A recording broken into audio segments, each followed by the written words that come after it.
अ, दिनांक 27 जून 2023 को मोहन नगर थाने में एक शिकायत दर्ज हुई थी, जिसमें ये पता चला था कि जो ग्रीन चौक में एक धान के व्यापारी हैं, अखिलेश गुप्ता, उनको कुछ ईडी के अधिकारी लोगों ने अपने साथ लेकर के गए हैं और उनके यहाँ से कुछ कैश भी अपने साथ लेकर के गए हैं। मामले के बारे में जैसे ही हम लोगों को पता चला तो हम लोगों ने तत्काल सीसीटीवी वगैरह फुटेज और टेक्निकल इनपुट्स निकालना चालू किया। एडिशनल एसपी सिटी और सीएसपी दुर्ग तत्काल राजनांदगांव की तरफ, जहां वो लोग बढ़े थे, उसी तरफ वो लोग भी गए। जो व्यापारी अखिलेश गुप्ता थे उसको भी टीम अपने साथ लेकर के गई थी, बट उनको फिर आधे रास्ते में राजनांदगांव ज़िले में उन लोगों ने उतार करके खुद आगे चले गए और इनको वहाँ पे छोड़ दिया। तो इनसे संपर्क हुआ पुलिस का, तो पुलिस को पूरी घटनाक्रम के बारे में जो उन्होंने बताया उसके हिसाब से गिरीश वलेचा नाम का एक व्यक्ति है जो कि अपने आप को किसी बड़ी कंपनी का रिप्रेजेंटेटिव बताता था। इसने इनके साथ में लगभग 2 हफ्ते पहले संपर्क किया था और संपर्क में इसने यही बताया था कि मैं बड़ी कंपनी के माध्यम से आपको बिजनेस में, व्यापार में फ़ायदा दिला सकता हूं। आपको कुछ कैश पैसे हमको दिलवाने पड़ेंगे, इन पैसों को मैं बड़ी कंपनी में इन्वेस्ट कराऊंगा और इन्वेस्ट कराने पर आपको इस व्यापार से लाभ मिलेगा। ये लोग उनके साथ संपर्क में आए और जैसे बातचीत वगैरह हुई, डील वगैरह हुई, तो ये लोग उनके झांसे में आ गए और उनको विश्वास हो गया कि ये सही बात बोल रहे हैं। तो 27 तारीख को ये डील हुई कि ये कैश अपने जो ऑफिस है वहाँ पर इनको देंगे। ऑफिस में ये लोग 4 लोग थे जिन्होंने मिलकर के कैश इनको प्रोवाइड कराया था। उसमें से रविंद्र यादव जो उनके सहयोगी हैं, उन्हीं के माध्यम से गिरीश जो है इनके संपर्क में आया था। उसके बाद फिर जिस दिन कैश की डील होनी थी, अचानक से कुछ लोग ईडी के अधिकारी बनकर उनके ऑफिस में पहुंचे, अपना आई कार्ड दिखाया और दुकान को सर्च करने के बहाने जो इनके पास 2 करोड़ की रकम थी उसको इन लोगों ने जब्ती बनाया और रकम को और प्रार्थी को, दोनों को अपने साथ लेकर चले गए। राजनांदगांव में जब हमको ये बात पता चली तो ये समझ में आ गया था कि इनके साथ ठगी की घटना हुई है। तत्काल हमारी सारी टीम्स एक्टिव हो गई। विशेष तौर पे मैं बताना चाहूँगा, सीएसपी साहब ने तत्काल वो जहाँ रुके थे उनके रुकने के स्थान से उनका पहचान पत्र वगैरह निकलवाया। पहचान पत्र निकालने के बाद उसके बारे में थोड़ा टेक्निकली सर्च किया। सर्च करने पे ये पता चला कि जो गिरीश वालेचा है ये मुंबई के किसी अपराध में पहले भी आरोपी रहा है और जेल जा चुका है। तुरंत मुंबई पुलिस में जो गोरेगांव पुलिस थाना है वहाँ पे संपर्क किया गया, वहाँ पे इसका फ़ोटो भेजा गया, तो उन्होंने कंफर्म किया कि ये वही व्यक्ति है जो उनके यहाँ कुछ दिन पहले इसी तरीके की ठगी के मामले में जेल गया था। वहाँ सीबीआई ऑफिसर बनकर इन लोगों ने ठगी की घटना को अंजाम दिया था और अभी वो बेल पे बाहर हुए थे। उनसे संपर्क कर ये पता चला कि ये जो है पूरा गैंग है और ये लोग मुंबई, महाराष्ट्र और उसके आसपास के इलाकों में रहते हैं। तुरंत हम लोगों ने टीम बनाई, 2 अलग अलग टीम बना करके एडिशनल एसपी साहब और सीएसपी साहब के नेतृत्व में तत्काल मुंबई के लिए रवाना किया। मुंबई पहुंच करके मुंबई पुलिस के साथ संपर्क में आई। ये लोग संपर्क करके एक एक व्यक्ति की जो लोकेशन है वो हम लोग लगातार फ़ोन का लोकेशन भी निकाल रहे थे। तो उनके एड्रेस और लोकेशन के बेस पे हम लोगों ने अलग अलग ठिकानों पे छापामारी की। छापामारी करने पे सबसे पहले हम लोगों को जो 2 प्रमुख मास्टरमाइंड थे, गिरीश वलेचा, ये दोनों हम लोगों को हमारे हाथ लग गए। गिरीश वलेचा वही व्यक्ति है जो एजेंट बन करके यहाँ पर आया था और हामिद जो है ये इस पूरे गैंग का मास्टरमाइंड है, जो कि इस तरीके के पूरे एक तरीके से एक पूरी टीम उसने बना रखी और अलग अलग इलाकों में वो उनसे ठगी घटनाएं कराता है। इन दोनों के मिलने के पश्चात इनसे पैसे की रिकवरी का प्रयास किया गया। शुरुआत पे हमको बहुत ज़्यादा सफलता नहीं मिली। शुरू के 2 दिन में हमको 20 लाख रुपए रिकवर हुए थे। उसके बाद फिर बाकी साथी, क्योंकि उनको लगता है, उनको शायद भनक लग गई थी कि पुलिस इनके पीछे आ गई है, सबने मोबाइल नंबर अपना बंद कर लिया था। लेकिन हम लोगों ने अपनी विवेचना, पतासाजी जारी रखी। वहाँ पे फील्ड पे भी हमको इनपुट्स मिल रहे थे और यहाँ साइबर इनपुट्स भी मिल रहे थे। इनके बेस पे हम लोगों ने बाद में फिर इनके और साथियों को भी पकड़ा और सभी साथियों से लगातार हम लोगों ने रकम की रिकवरी का प्रयास किया। तो हम लोगों को फाइनली इस घटना में 8 जो व्यक्ति यहाँ आए थे उनको पकड़ने में सफलता मिली। साथ ही साथ गिरीश वलेचा की जो वाइफ है नगमा, वो भी इसमें एक को कॉन्स्पिरेटर थी। हालांकि वो यहाँ नहीं आई थी, लेकिन वो वहाँ रह करके जो भी पैसे इनको मिलते थे, जो पैसे आते थे, उसको ठिकाने लगाने का काम करती थी। उसको भी हम लोगों ने अक्यूज़ बनाया है अपने अपराध में। उसको भी कस्टडी में लिया गया है। कुल 1,25,16,00,000 के आसपास की नकदी अभी जब्त हुई है। 2 लाख के ऊपर की ज्वेलरी हमने जब्त की है, जो इन लोगों ने तत्काल उस रकम से खरीदी थी। इनके पास से जो फर्जी आई कार्ड थे ईडी के, सीबीआई के, वो भी हमको जब्त हुए हैं। जो 2 गाड़ियां यहाँ इन लोगों ने उपयोग की थी, स्कॉर्पियो और आर्टिगा, दोनों हम लोगों ने जब्त कर लिए हैं।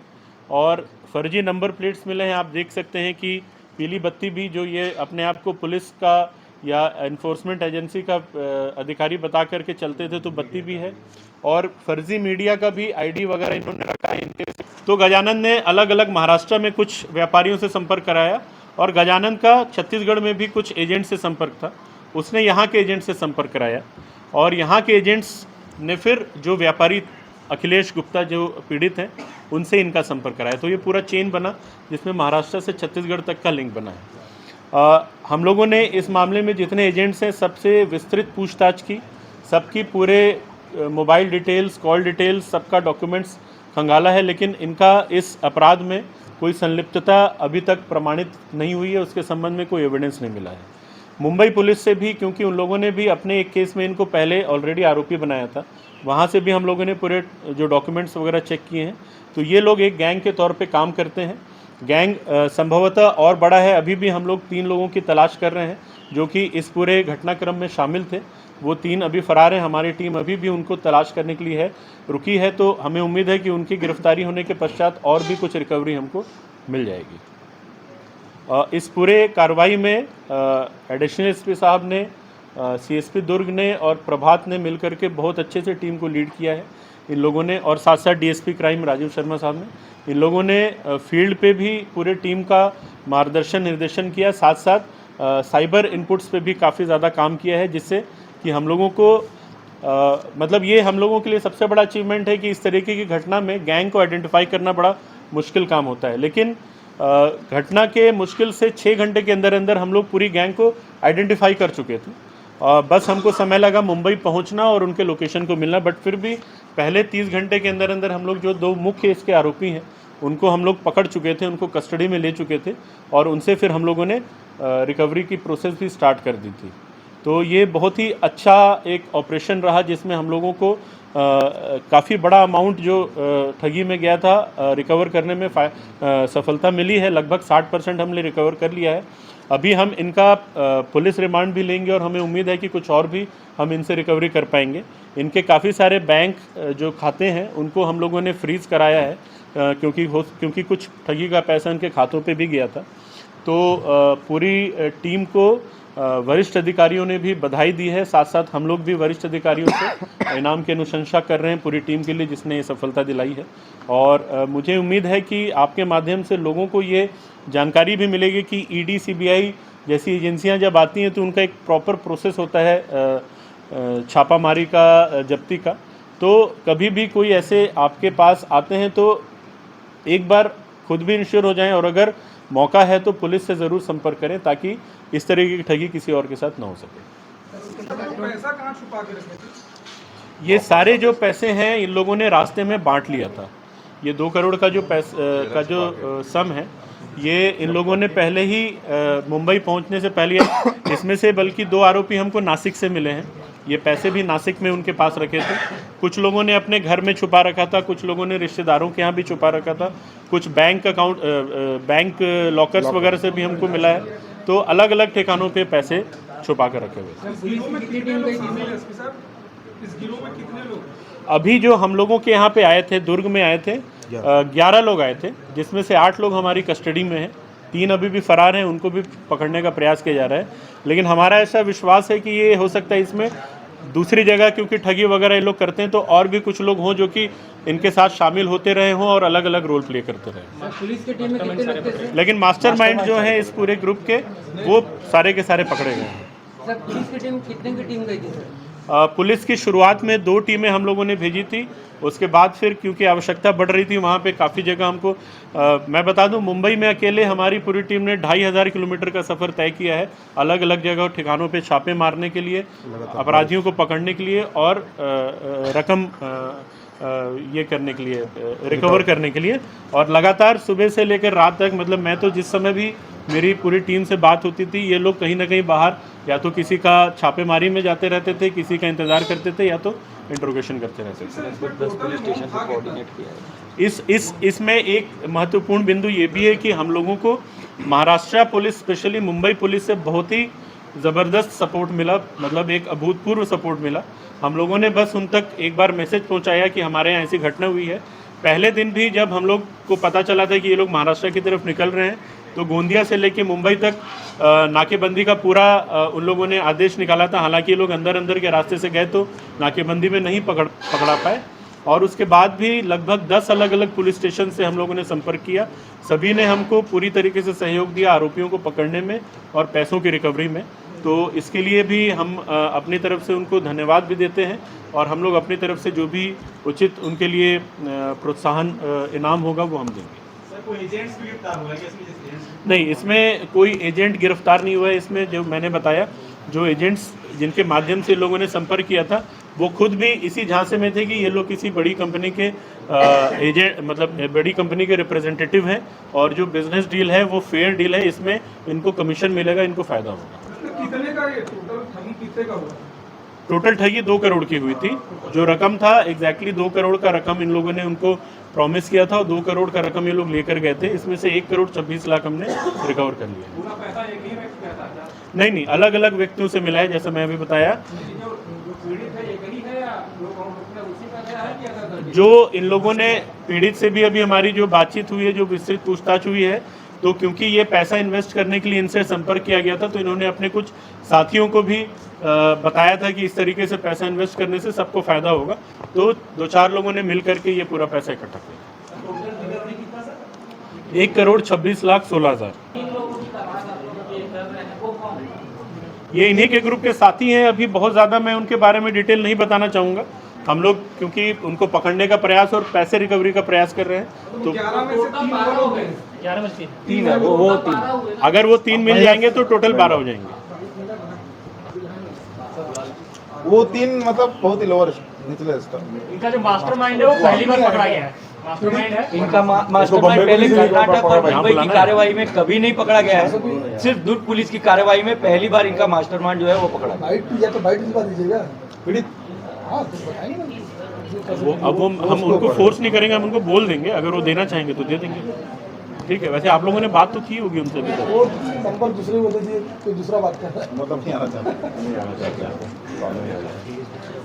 हाँ, फेस ढकने के लिए बता दें। अभी एक जो हमारी टेस्ट आइडेंटिफिकेशन की प्रक्रिया होती है, उसके तहत हम लोग अभी इनको बापर्दा आपके सामने पेश करेंगे।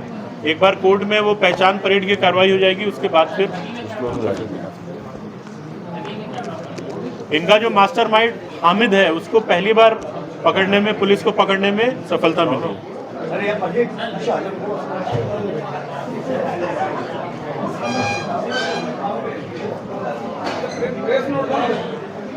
हाँ, बस थोड़ा सा कुछ सुधार करना था, सुधार करके दिलवा।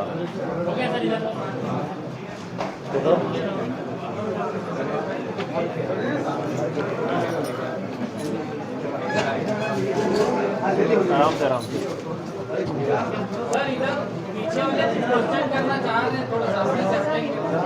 हम लोग हट जाएं,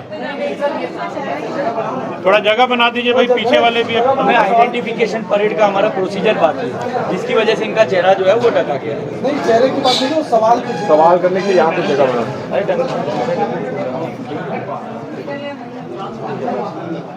कोर्ट में इनका पहचान परेड होना है, इसलिए चेहरा नहीं दिखा सकते। महिला कोई सर, इसमें अरविंद राय और कुंदन का नाम आ रहा था। वो लोग जो एजेंट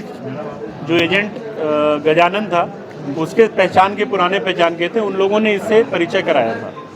बट इस ठगी में उनका कोई भी रोल नहीं है। मुंबई में कैसे उनका? नहीं, वो लोग मुंबई नहीं गए थे। महिला की क्या भूमिका है सर? महिला साजिश में भागीदार रही है, साथ साथ जो पैसे भी ठगी के मिले थे उसको भी ठिकाने लगाने में वो भागीदार रही है। महिला मास्टरमाइंड की पत्नी है। तीन में से एक। जो 2 मेन है उसमें से एक की पत्नी है महिला जो है।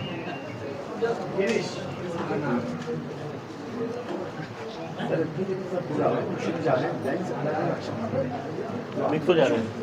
लाइन से कैसे आ पाएंगे, बहुत चौड़ा हो जाएगा वो। आप एक काम करेंगे ना, एक काम करेंगे, बाहर में एक बार कर देंगे आप लोग।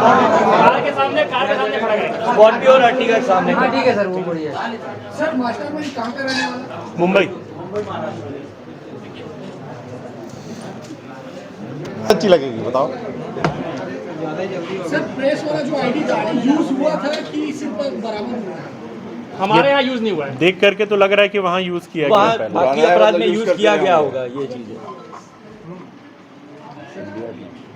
स्कॉर्पियो में MP 3 मध्य प्रदेश पुलिस का नंबर मध्य प्रदेश MP 03 लिखा था, लेकिन वही स्कॉर्पियो का एक बार और हमने CCTV चेक कराया तो MH का नंबर था, मतलब फर्जी नंबर प्लेट था। नंबर बदलते हैं। ये नंबर प्लेट अपने साथ लेकर चलते थे अलग अलग। ये स्टिकर लगा देते थे, MP की जगह MH की जगह H के जगह P लगा दिया था उन्होंने, और फिर गाड़ी को चला रहे। काट के चिपकाए। ये काट के चिपकाए गए स्टिकर से।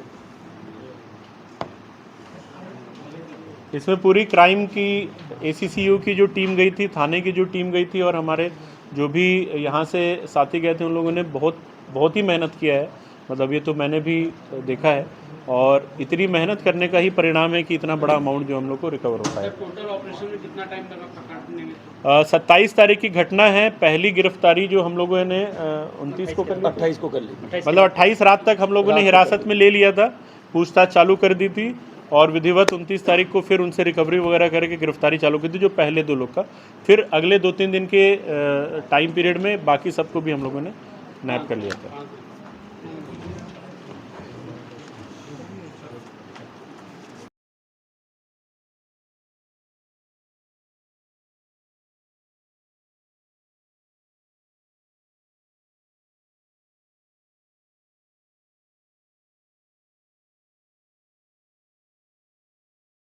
मामले का खुलासा 27 जून को मोहन नगर थाना क्षेत्र अंतर्गत ग्रीन चौक में व्यापारी अखिलेश गुप्ता के ऑफिस में कुछ लोग ईडी के अधिकारी बन करके आए थे, और सर्च करने के दौरान उनके वहाँ पे 2 करोड़ रुपए कैश रखे हुए थे, जो उनको एक तीसरे व्यक्ति ने किसी बिजनेस में लगा लाभ दिलाने का झांसा दे करके उनसे निकलवाया था। इन्होंने ईडी अधिकारी कर उस अमाउंट को जब्ती किया, और को अमाउंट को अपने साथ वहाँ से ले गए, व्यापारी के से राजनांदगांव में छोड़ दिया, और हम लेकर के महाराष्ट्र की ओर बढ़ गए। पुलिस और अलग अलग में CCTV कैमरा, साइबर के से आरोपियों की साजिश की। इस दौरान हमको पता चला कि ये जो ग्रुप मुंबई में भी इसने CBI के अधिकारी बनकर ऐसी ठगी घटना की है। मुंबई पुलिस से संपर्क किया गया, और हमारी मुंबई में इन लोगों को क्वेश्चन हमको, और अलग अलग लोकेशन हमने छापेमारी की कार्रवाई की। इस दौरान हमको 8 आरोपी आए, वो उनको में साथ एक महिला की पूरी साथ में थी, उनको भी हमने गिरफ्तार किया। कुल 1 करोड़ 56 लाख की रकम हमने रिकवर की है। सोना है 2 से ऊपर का, तो लगभग 1 करोड़ के आसपास की रकम रिकवर कर ली। कुछ बैंक अकाउंट्स पे भी फ्री है। इनके 3 साल भी हमारी गिरफ्तार है, उनकी पूछताछ की जाए, और उम्मीद है कि उनको पकड़ेंगे तो उनसे भी और उनके बराबर होगी। इसमें जो भी लोगों से पूछताछ चली, शुरुआती तौर पे इस वजह चल रही थी कि जो ठगी के लिए पहले इनसे संपर्क किया था अपने आप को बिजनेसमैन बनाते हुए, उसने यहाँ के लोकल एजेंट के माध्यम से जो पहुँचने का प्रयास किया। लोकल एजेंट्स को भी उसने झांसे में लिया, उनको कंपनी का लालच देकर व्यापारी बनकर मिला था।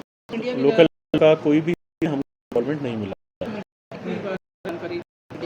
बाद से जो हमको बरामद हुआ है उसमें फर्जी आई कार्ड हैं, जो कि और CBI के अधिकारी, साथ ही साथ कुछ 2 गाड़ियां हमको मिली, स्कॉर्पियो, पीली बत्ती पुलिस अधिकारी बन करके कुछ थे वो, और मीडिया का भी एक ID मिला है। यहाँ पे मीडिया का कुछ इस्तेमाल नहीं किया गया, लेकिन पहले इन लोगों 5 अलग जगहों पे और ठगी की घटना को अंजाम दिया था। तो ऐसा लगता है कि वहाँ पे इन्होंने मीडिया कन करके भी कुछ ना कुछ ये किया हो। सर इसमें एक हफ्ते फरवरी से होने की बात सामने आई थी, उस आधार पे जो ट्रेस किया गया। नो जबकि जो एक व्यक्ति से इनसे मिला था आकर के में घटना में जित है उनको ये समझ नहीं आया था कि ये वो सारे गैंग एक साथ मिले हुए हैं। इनको ये लगा था कि ये जेन्युइन रेड की कार्रवाई और इस वजह से इनिशियली इनके ऊपर नहीं गया था। लेकिन जब हमको इनके समय हमको इस व्यक्ति बिजनेसमैन बनकर आया था, हम लोगों को नहीं पता था जी कि वो होटल में रुका था, वहाँ से उसका भी पहचान पत्र हमको मिला और उस से फिर हम लोग आगे मुंबई पुलिस से संपर्क। आरोपी पकड़ा है कहाँ से? कुल 9 आरोपी हमको मिले हैं, जिसमें से 7 हमको मुंबई से मिले हैं, 2 लोग नासिक से मिले हैं और इनको ट्रांजिट पे यहाँ लाया गया और आगे की दानी कार्रवाई है वो की जाए। क्राइम ब्रांच नहीं involvement? Mumbai crime branch directly involvement नहीं था, लेकिन जो मुंबई पुलिस और थाने पुलिस के अलग पुलिस थानों हम लोग गए उनके लोग मांगने के लिए और उन लोगों ने और हमारा सहयोग किया। लगभग पुलिस थानों की टीम जो है अलग थानों में हमारे साथ दबिश देने में संयुक्त कार्रवाई था, उन्होंने किया और रकम बरामद